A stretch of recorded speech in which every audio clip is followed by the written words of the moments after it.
Good evening, everybody. Welcome to the new improved Argo Bounce live audio show with co-host Nick Small and myself here on this Tuesday, July 18th, 2023. I'm looking forward to having Nick on here. We were doing the show for the past year on Twitter Spaces, but there's some issues with Twitter Spaces, so we decided to use my StreamYard platform for this as well.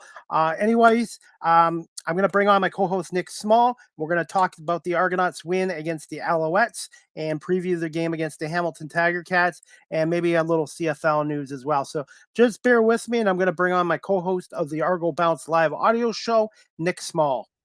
Good evening, Nick. How you doing? Howdy, Chris. I'm doing great. Yeah, what to say? Another big win, and just keep finding ways to keep rolling. And I mean, there was some moments in that Montreal game that were pretty nerve-wracking. Some kind of shoot yourselves in the foot type moments, but yeah, can't complain. Doing great. Looking forward to another big game this weekend against Hamilton on Friday. Lucky enough to head down to that game, and yeah, where else would you rather be? Getting to talk some Argonauts football. Oh, by the way, I have some news I want to share with everybody here on the Argo Bounce Live audio show. I'm not going to black and yellow colors by any means, but thanks to Brandon from the Hamilton Tiger Cats, I will be at the game Friday, but working in the press box, and I will be able to do some interviews with Orlando Steinauer and some of the Tiger Cats after the game as an unbiased CFL member of the media. So I'm looking forward to going to the Battle of QEW this Friday at Tim Hortons Field, 7:30 kickoff on TSN and TSN 1050 with Mike Hogan and Ben Grant. Yeah, that's amazing. It should be an absolutely exciting game. I mean, we'll talk about it in more detail in a little bit, but yeah, Hamilton, they got the quarterback issue right now. They lost Bo Levi Mitchell in the opening game against Toronto's home opening game, I should say. It was Hamilton's second game. But then they had Schultz go down in this last game against Edmonton. So looks like Powell's going to be the starting guy. Loxley in at backup, and then they just signed Antonio Pipkin. So they've got but everywhere else, they're pretty well the same lineup they've had the last couple of weeks. And then as for Toronto, lots of changes. One thing we got to bring in before we get going too much about analyzing the games and stuff. Yes. Yes. I gotta shout out a really cool event that the Toronto Argonauts fan base did. The Friends of the Argonauts Club. They did a fundraiser in conjunction with Bistro on Avenue in the north end of Toronto. They did a fundraising event, donations towards the Michael Pinball Clemens Foundation. They had a bunch of Argonauts show up to the game. They had John Haggerty, Chad Kelly, Dejan Brissett, Enoch Muamba, Boris Beatty, and of course Michael Pinball Clemens as well. So a really good turnout of athletes and of course Pinball himself, the general manager, and they together raised over $20,000 in charity to the Pinball Clemens Foundation, which is just an absolutely amazing thing, and is something we definitely have to shout out to people like Lori Bursey, who do so much to fundraise and to give back to the community.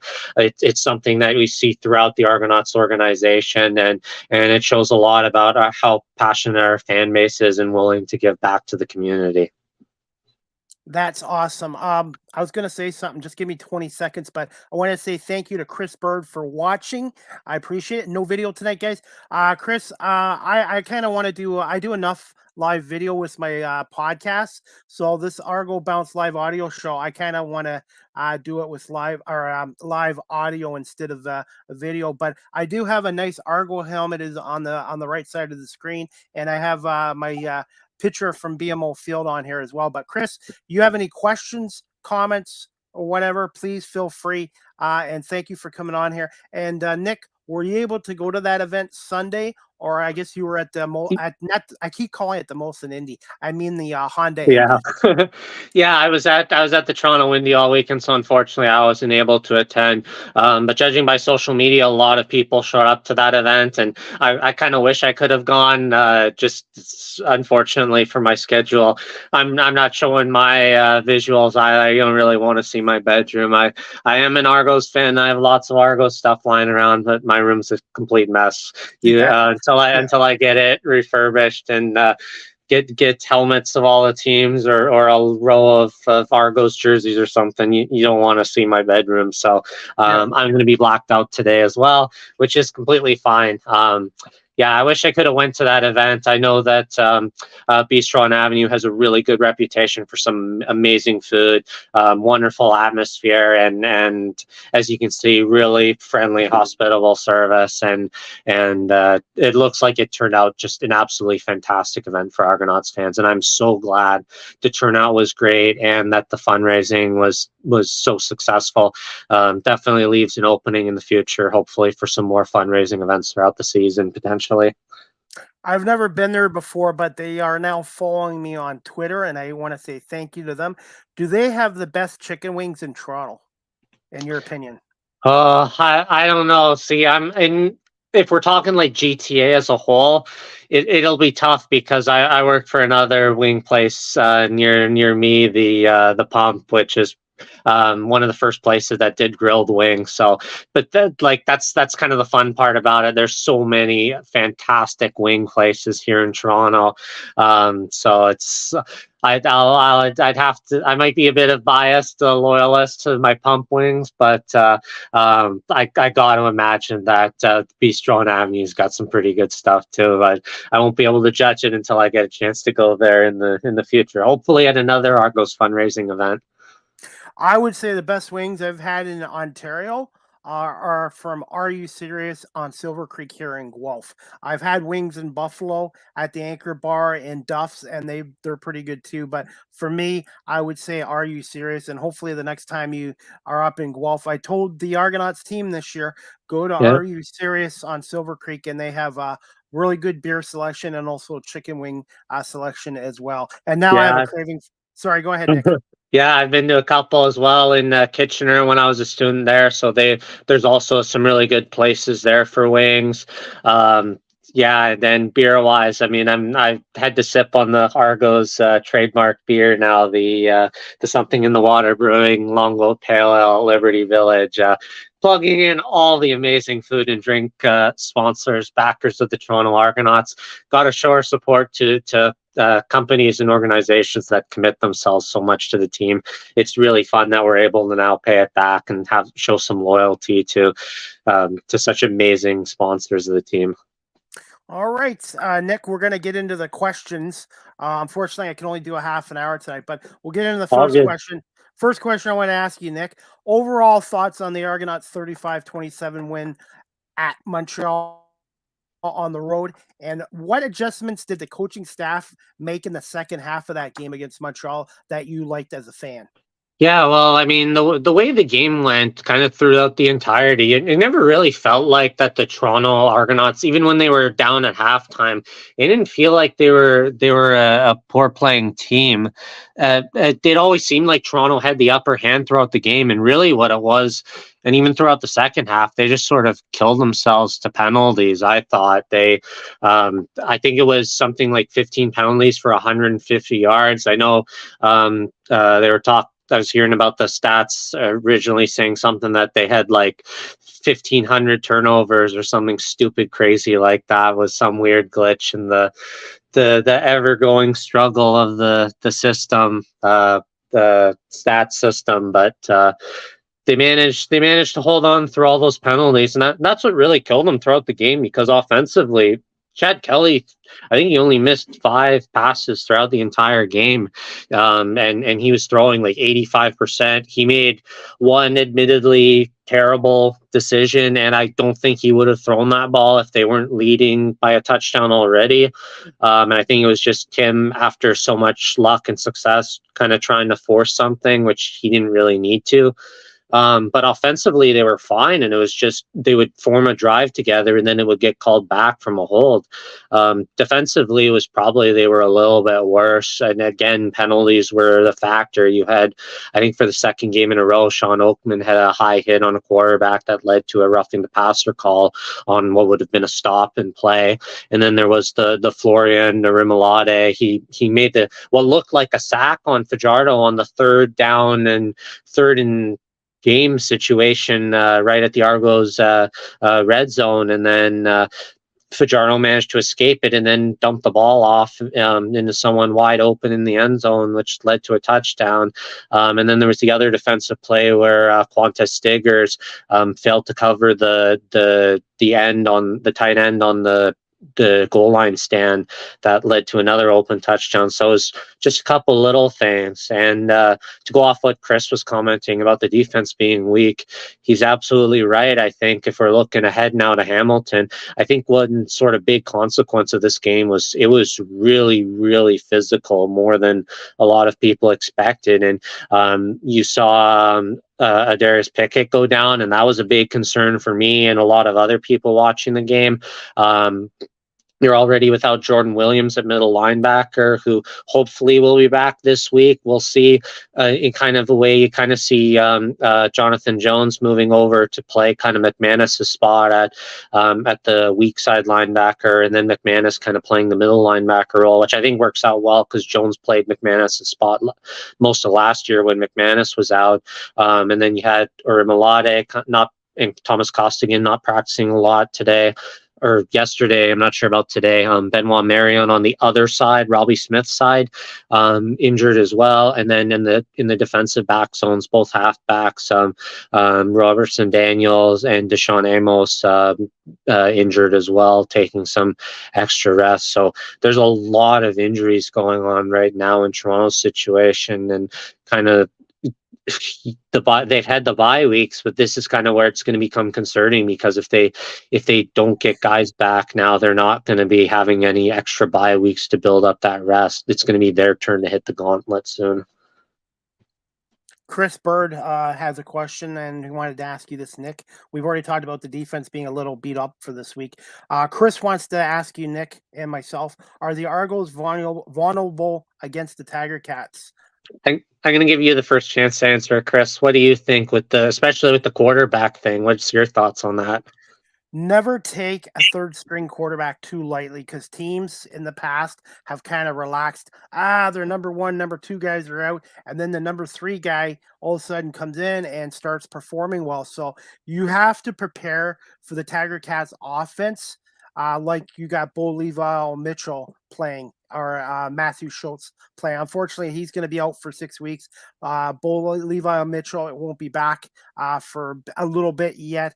So to me, you cannot take this game lightly, especially against what's his name, Powell, the quarterback. And they also signed Taylor Powell, and also you signed a former Argonaut, I believe, Antonio Pimkin today as well. So even though the Tiger Cats are banged up at quarterback position right now, you cannot let down against them, especially being at home in Hamilton, which the Argonauts have had not a lot of success over the years. So there's my thoughts, Nick.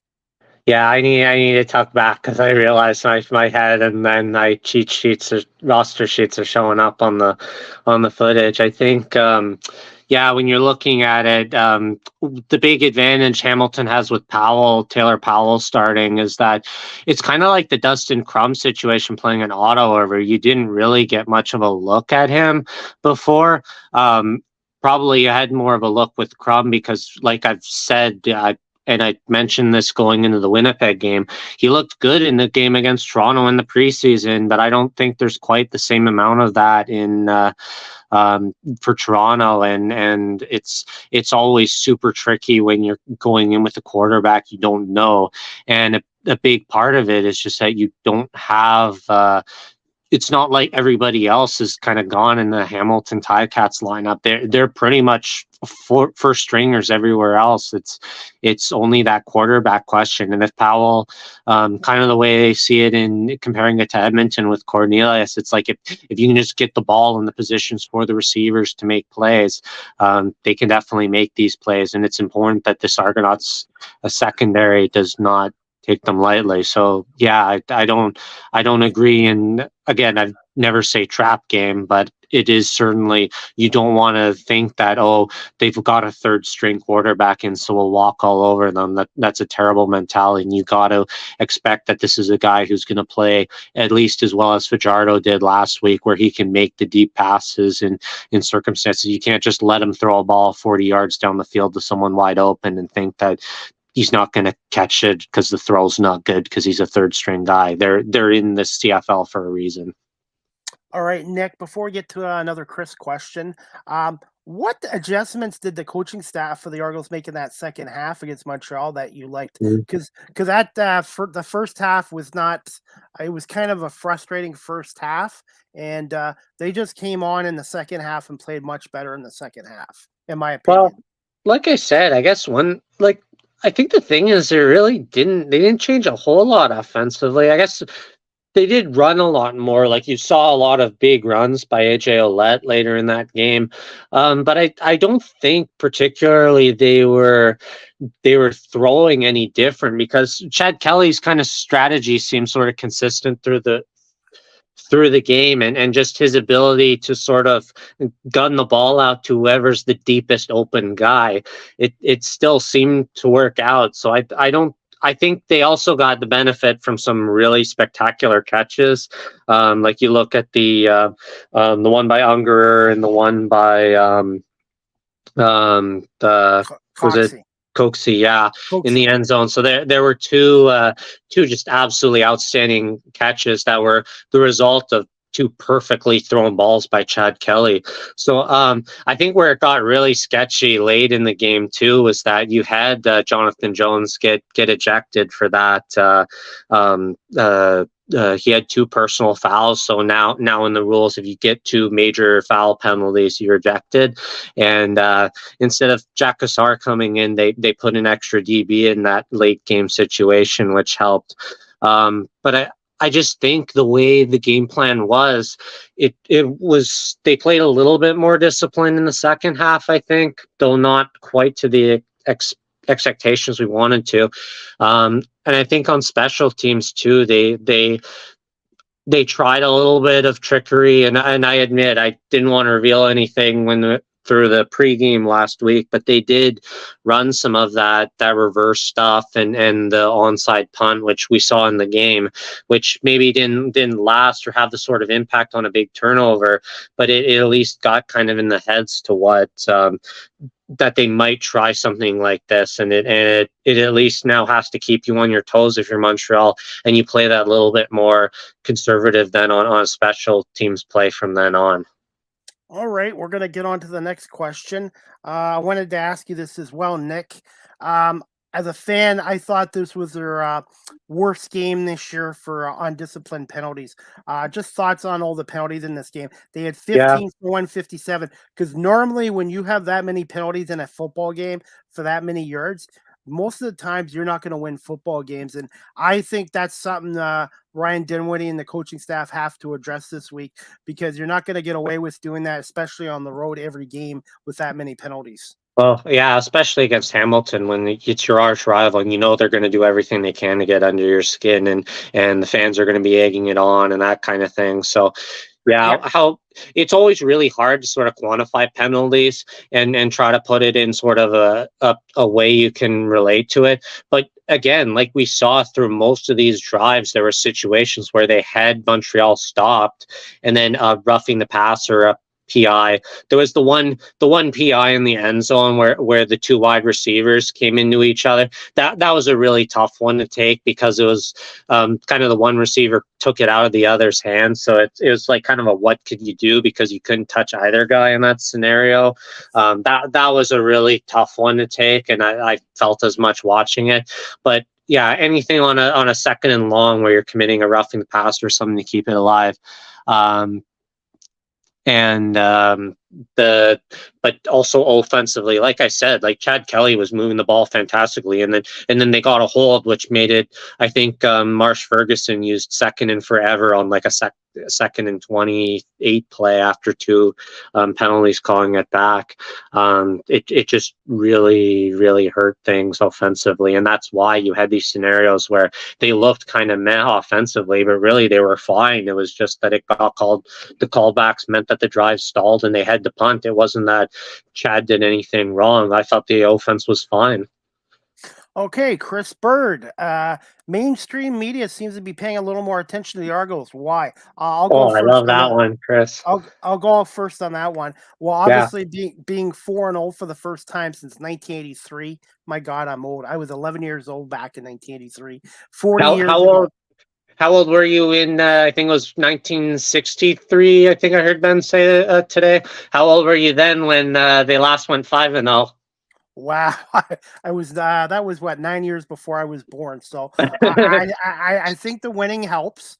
Obviously 4-0. I think having Chad Kelly, his name and his ties to Jim Kelly in the States helps. And I think the organization and MLSE is trying to get the team a little bit more on mainstream media, and I think Mhm. people do, and the product. The Canadian Football League product this weekend, the games were insane with Oh the yeah, endings. absolutely. So I think the CFL product and the Toronto Argonauts having stability with the ownership, the general manager, and Ryan Dinwiddie, who signed a 3-year deal, and winning helps. So I'm all Um, for it. do Go you ahead, Nick. think?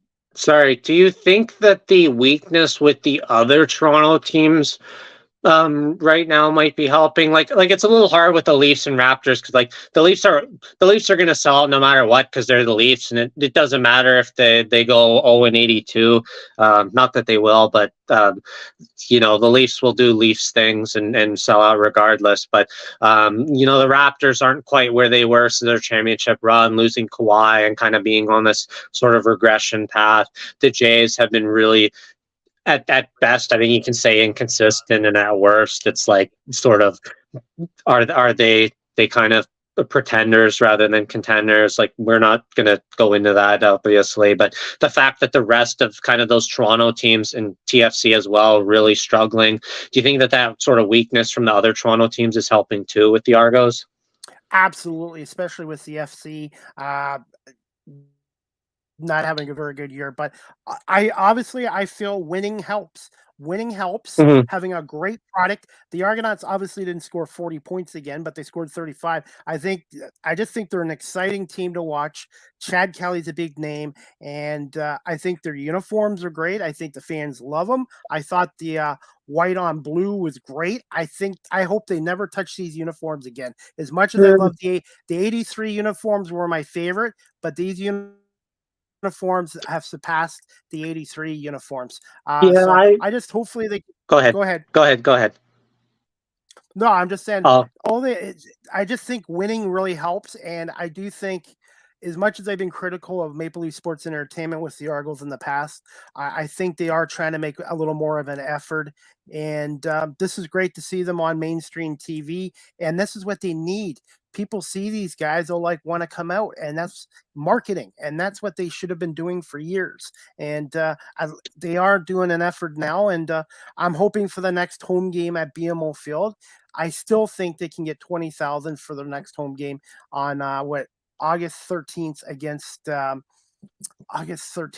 Ottawa. I guess they had one of the players on TSN today, and I guess the announcer I missed it. Said the next Argos home game was July 29th, but they might have a home game, but that's not in Toronto. It'll be in Halifax, right? yeah, Yeah. their next technically home game is kind of the neutral site game there. Fortunately, we get this road game against Hamilton, so it's not too hard to get to for us diehards. Oh, excuse me. That's In terms of the uniforms, I gotta jump there real quick. I'll admit I didn't. I actually normally I like kind of a mix of uniform colors. I think actually after this game, I prefer the all whites over the mix, like half where they kind of got the blue pants and blue socks. I actually think they look better in the all whites, which is kind of rare for me to say. And I don't know. I guess they're going completely away from Oxford blue. But yeah, I kind of I'll be interested to see if they go Cambridge blue with White Sox maybe in their home game against Ottawa next time, or in Saskatchewan maybe. But chiming in on that there, I had to chip that in. All right, we're going to get to the next question here.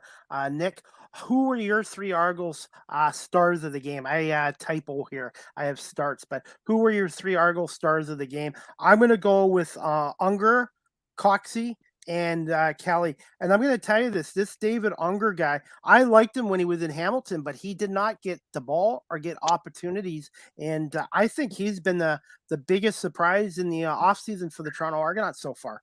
Man, I remember when I did my early depth chart at the very beginning of the year, I got into so much flack from people about putting Unger at the Z receiver spot. So like the wide on the wide side of the field, wide receiver spot where he is now as kind of the Banks place. And I remember people being like, oh, there's no way he's going to be there. There's going to put someone with more experience like Giddens or Amos or Phillips or something like that. And it's like, nope, it's absolutely worked out. So I feel humble brag. I have the big brain IQ play with that. So I'm going to take that with how rarely I get that kind of stuff right. But I'm super happy to see Unger doing well. Definitely a big shock. And yeah, that fantastic catch he made on the end zone. Yeah, Chris, Oxford blue. I think we'll see a little bit more of it. I don't know if the all Cambridge might last. I would like to see them maybe just soft mix it in, maybe keep the jerseys for another year, and maybe have the Oxford blue pants in the 3-tone again. Yeah, if we're talking stars of the game, I think you got to put Chad Kelly in for that insane offensive performance. It seems every week we're saying. Okay, Nick, you cut out there. Time this season where he's outthrown the opposition quarterbacks for total yardage. I mean, I think he had close to 350 yards of offense. AJ Ouellette's another potential guy we talked about with his running game. Picking someone on the defensive side, how about Winnie McManus? I thought this was the first game so far where I could not find a single flaw in McManus's game. I hate to say it, but like I look back at the Edmonton game and I thought he missed a couple tackles. There were some spots where, he was still a big factor of the game. Don't get me wrong. Like, I'm not saying he was terrible or anything, but it's kind of like the way he played last year where he reached that next level. There was just that little bit lacking in his game. And McManus this time, I don't know if it's playing in that middle linebacker spot and channeling his inner Enoch Mwamba, but man, he laid some absolute massive hits on Montreal's running back. So it was really impressive to see, and I thought he really stepped it up. So that was good to see. I think the only thing that kind of detracts from picking anybody else on the defensive side was just kind of those few broken plays. Like Stiggers was good despite the one play on the goal line fake sneak. There was Orimolade if he didn't miss that sack at the end of the game to kind of win it for Toronto on a convert third down play, that probably would have gotten him a star. But it's just those really little things. And I mean, you can make the same argument for Kelly with that throw. So, I mean, it was tough. I think you can give the O-line a lot of credit this week as well, which I think they deserve, because they didn't give up much pressure on Chad Kelly. I don't think he was pressured at all over the entire game, pretty much. So the O-line did a really good job, which led him to throw those kind of passes to the receiving core. Again, that one play aside. But yeah, it seemed like at the end, like these are the kind of games where it's really rewarding if you can pull a win out where you maybe didn't deserve to win, but like on the field, their play was better than Montreal by far, but the penalties kept Montreal in it. And then to be able to win that game off that kind of grid is something they need now, and something they probably need against Hamilton. How important do you think this game is for Hamilton and Toronto? Do you think this is kind of a must-win game for Toronto, or do you think that like if they lose it, it's not like panic mode? What's your thoughts, Chris? It's an important game, but it's not a must win. With the CFL East, if Toronto can win this game, they'll be 5-0, and they'll have a nice cushion for first Mm, place in the East. But even if they lose this game, they'll still be 4-1. They'll still be in first. Montreal right now is 2-3. Hamilton's 2-3. Their wins are kind of against Ottawa and Edmonton, two struggling teams. And Ottawa is 2-3, upsetting Winnipeg. So, sorry. As for this game, it is an important game, but if they do lose it, it's not like, oh my God, the Argos season is in jeopardy. It's just if they can win this mhm. game, they'll give themselves even a more of a cushion going forward as well. And I think it's going to be a Yeah, very I think it's going to be a very competitive game Friday night in Hamilton as well. So that's my I thoughts. agree.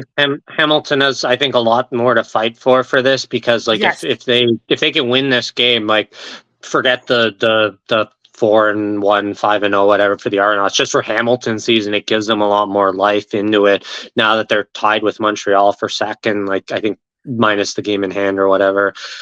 So I think that's big for Hamilton. For Toronto, I agree. It's not, yeah, not a do or die kind of thing. But I think still with, especially in this early part of the season, because it's going to get harder for Toronto. You're going to get Calgary soon, and Winnipeg.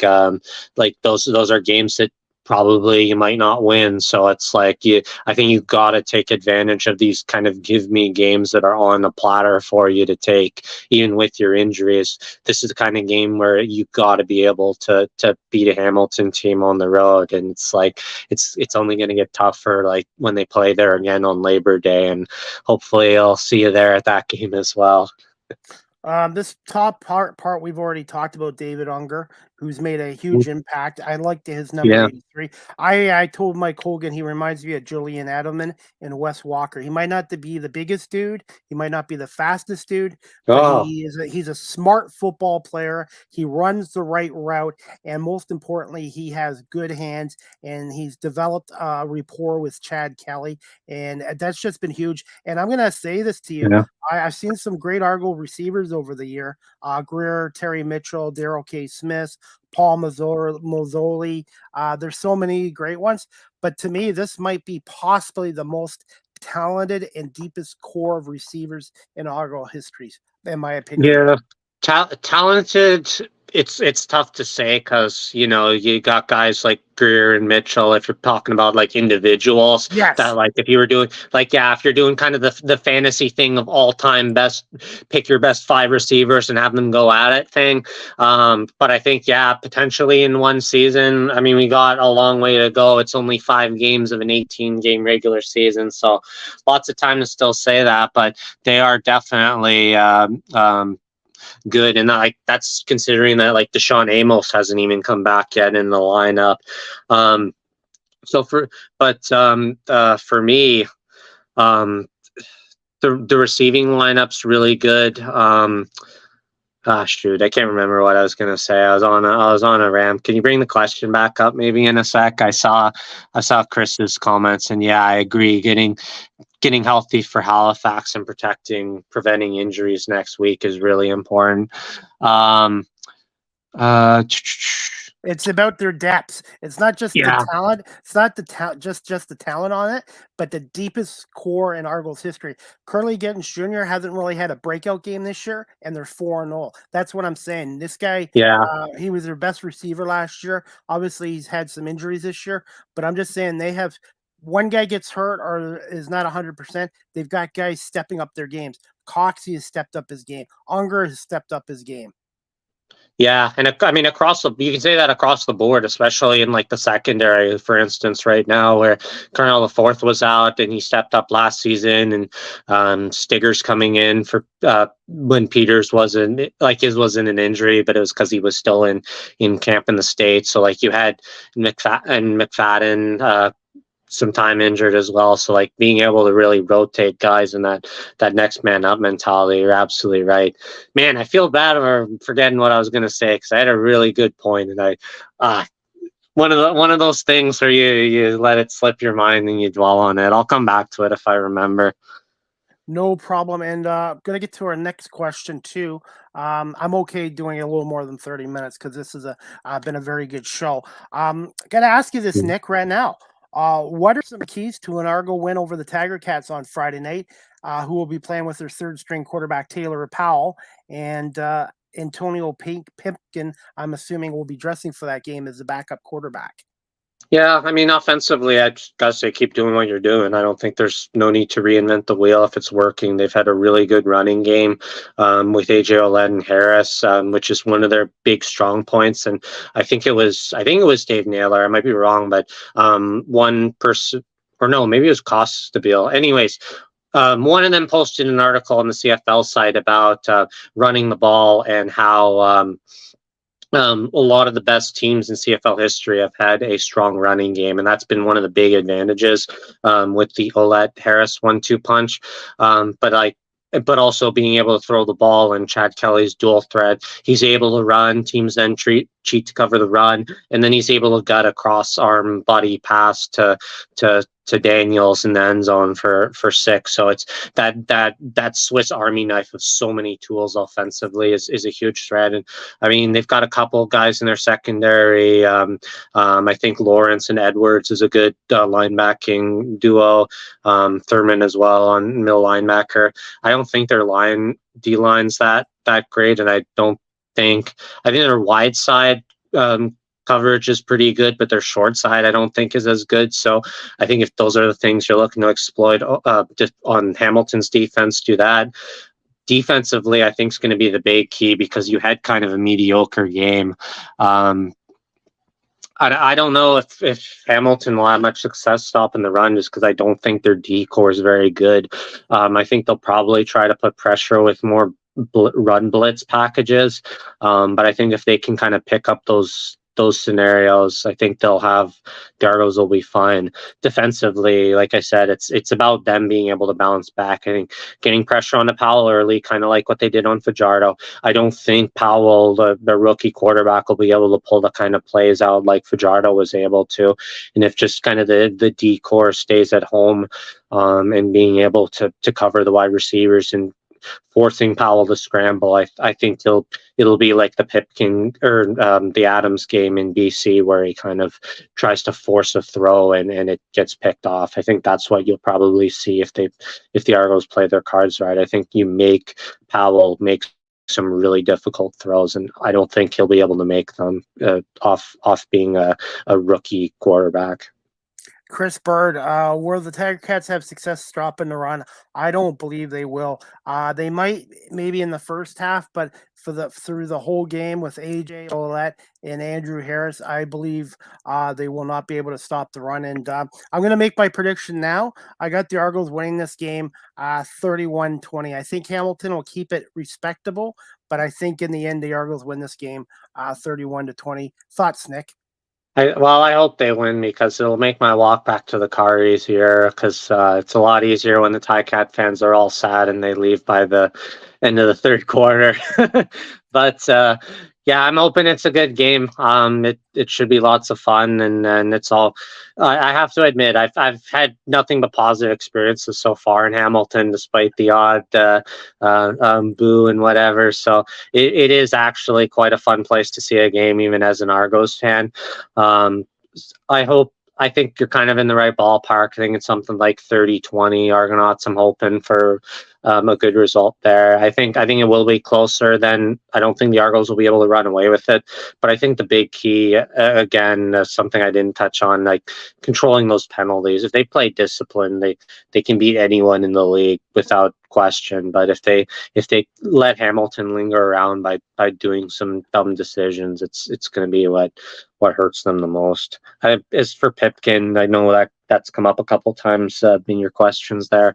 I'm not particularly worried about Pipkin coming in. He just doesn't have the time right now to learn a whole system. So I'm not worried about him in this particular game.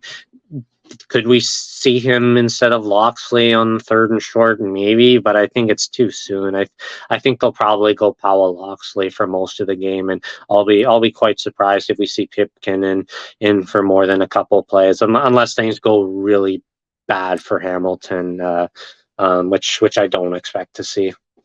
Okay, we're going to wrap this up with our weekly CFL picks. Edmonton at Winnipeg Thursday at 8:30. I have Winnipeg winning this game. I think it's going to be a blowout. I think Winnipeg's going to come into this game pissed off after their loss to Ottawa. Friday, we've already both agreed on the Argos will win that game. You got 30-20. I got 31-20. And then Saturday, I have BC over Saskatchewan, and the Sunday night game, Ottawa at Calgary. I believe Calgary will beat Ottawa Sunday night.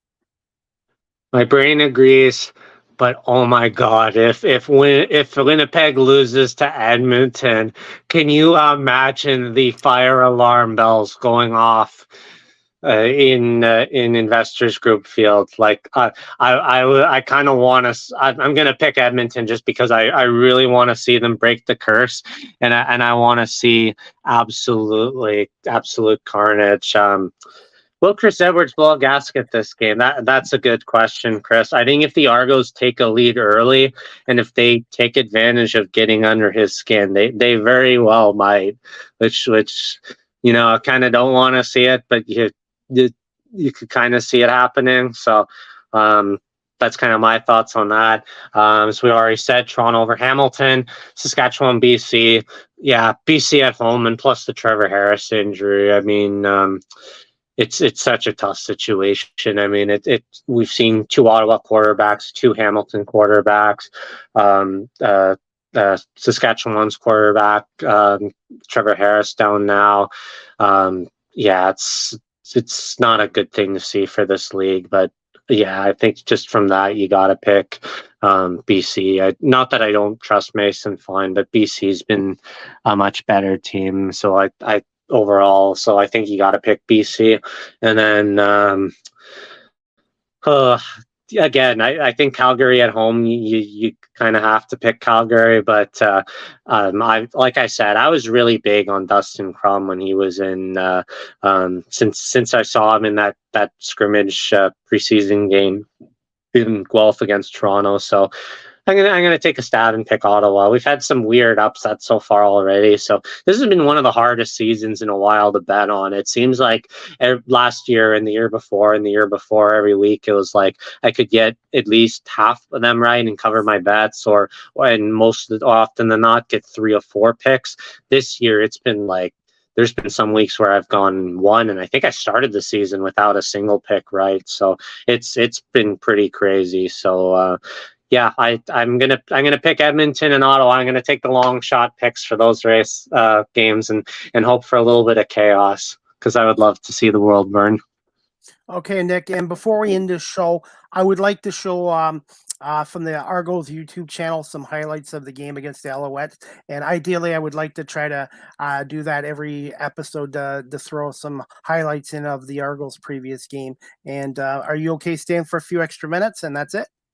Yeah, of course. Thanks for everybody who's tuning in, and yeah, look forward to some of this footage.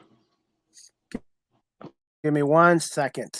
Welcome, everyone, to Montreal. The day after torrential downpours, the boatmen have ridden their ships and their undefeated record all the way down to Quebec for an opportunity to extend that and extend their dominance over the East Division to begin this season.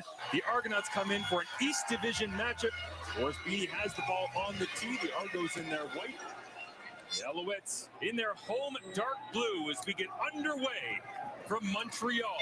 Turning it across the 20 to the 25, now 30. It's Chandler Rooney still on his feet and wrapped up at about the 39-yard line. Out comes Cody Fajardo after the 34-yard return. Kelly to his left, dives forward. Touchdown Argonauts with flags up. If that holds, it'll be the 10th rushing touchdown of the season for Toronto, already surpassing their 2022 total. Sides.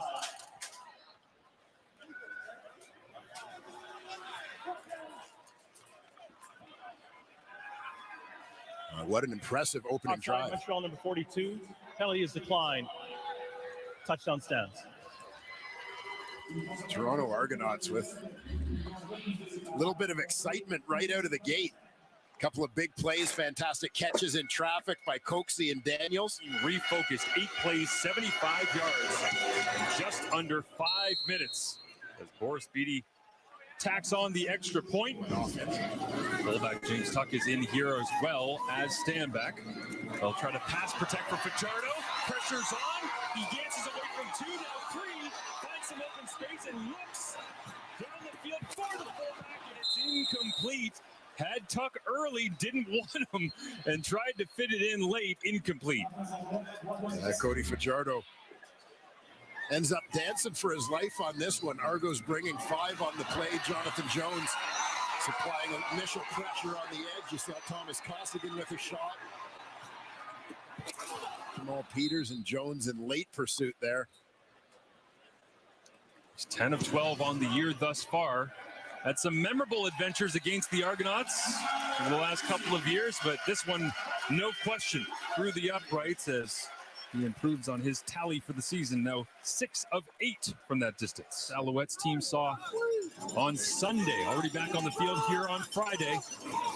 And this time Evans stays in, takes the run, takes it off himself. Robertson Daniel adds to his tally on the year of tackles, now up to 14. Right guard, 170 games played. He digs in here on 3rd and short. Helmet comes off Deontay Knight. As the Western Mustang. He's the flex player here as they'll get it to Matt on a quick screen right down the chute. Here's Petchy.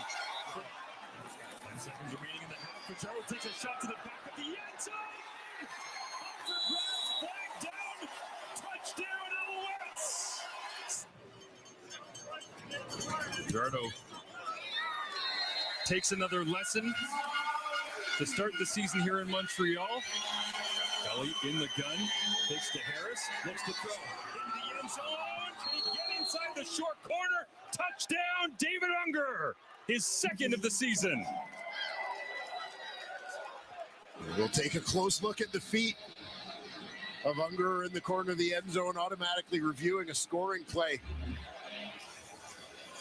Here, watch the poise of Kelly to allow the defender, Beverett, to overrun him. Comes back out onto the field. This one from 37 yards away. Makes back in week 4 from 37, 45, and 47. He's got another tonight. Knocks it through. Change of pace on the last drive. This time they go to it. Completed. And there is Amos driving down, and 81 is getting all sorts of attention from this Argos secondary that leads the CFL in interceptions. Well, you mentioned the numbers earlier in this game, Mark. Essentially 2/3 of the Montreal passing attack running through 2 guys.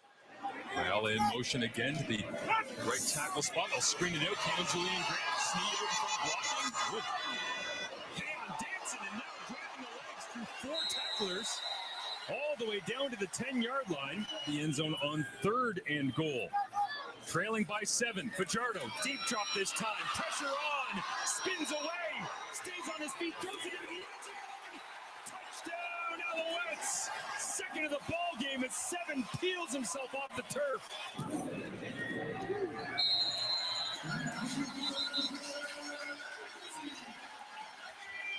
Extra point for David Cote is up and good. And quick drop. This time looks to his right. Loads it up. This one thrown sharply. No, he didn't. DeMonte Coxey. Touchdown Argos, but my oh my, what a catch.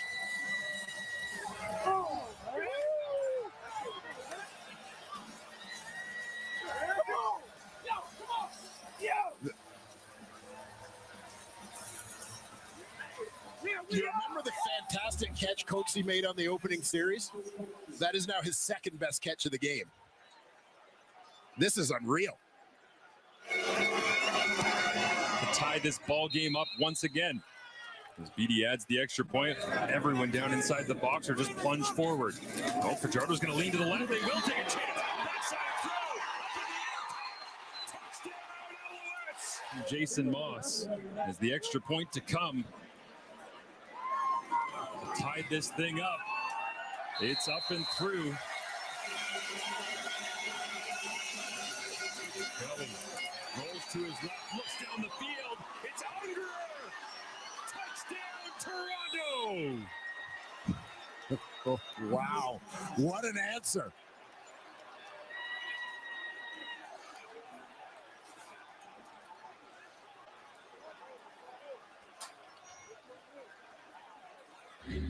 David Ungerer. Let's not forget Ungerer, who was actually the third receiver off the board in that draft. Behind Justin McInnes and Hergy Mayala. Are they looking that way? 4 across on the back end for the Argonauts. Will they throw into it or go underneath and let the circus prevail? Fajardo hangs it high in the air into the end zone. Intercepted. And that will do it. He didn't start the night, but he'll end it. Tavares McFadden gets his second.